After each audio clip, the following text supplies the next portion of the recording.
கோழிக்கறி பிரியாணி இன்னைக்கு செய்யறோம். எல்லாரும் வாங்க. வேட்டைக்கு தான் போறோம்.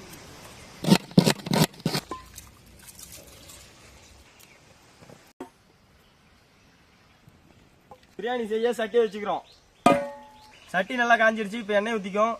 நல்லா பொன்னிறமா சவந்துருச்சு. வெங்காயம் மிளகாய் நல்லா பொன்னிறமா போடுறோம். மிளகாய் தக்காளி போடுறோம். ஓகே, அடுத்து நம்ம பிரியாணி மசாலா போடுறோம். அடுத்ததான் நம்ம சிக்கனை போட்டுக்கலாம். ஊத்துறோம்.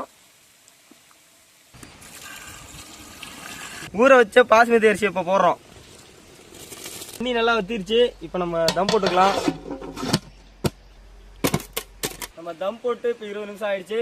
இப்ப இது இறக்கி வச்சுட்டு நம்ம பிரியாணி எடுத்து சாப்பிடுறோம்.